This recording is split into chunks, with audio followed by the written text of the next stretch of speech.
Terhentinya pengoperasian transmusi untuk angkutan mahasiswa Unsri menuju kampus Indralaya akibatkan ratusan mahasiswa terlambat mengikuti kegiatan perkuliahan, sehingga bus Damri jadi alternatif angkutan. Namun keterbatasan jumlah armada menjadi masalah baru saat ini.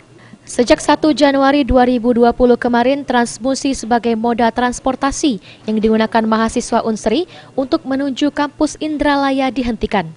15 armada transmusi terpaksa dihentikan pengoperasiannya dengan alasan pemberian subsidi ongkos dan biaya operasional bus jurusan Unsri selama 5 tahun merugi hingga 28 miliar rupiah. Akibatnya ratusan mahasiswa Unsri alami keterlambatan. Maita dan Gulfi mengeluhkan karena kurangnya armada angkutan yang mengantarkan mereka ke kampus Unsri Indralaya dan sering terlambat karena harus menunggu dan antri untuk bisa naik bus Damri.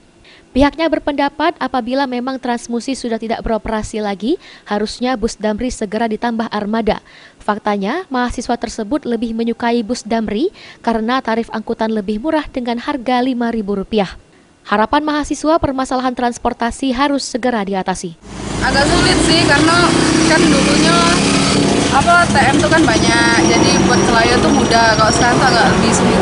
Terus mahasiswanya juga kan banyak yang ke Layo, jadi mereka kesulitan dengan tidak keterbatasannya TM, mereka lebih sulit untuk mencapai Layo gitu. Layo, oke. Sekarang untuk ke Layo naik apa? Kebanyakan mahasiswanya naik Damri. Naik Damri ya? Naik angkot juga sih. Naik angkot juga? Oh, oke. Untuk ongkosnya dewek, TM sama Damri kayak mana? Kalau TM 8.000, kalau Damri 5.000. 5.000 ya? Mungkin untuk mahasiswa kayak mana dengan ongkos itu? Kalau dengan mahasiswa ya pastinya lebih ke ongkos yang lebih kecil nilainya kan. Memang banyak. Mardiansyah, PAL TV.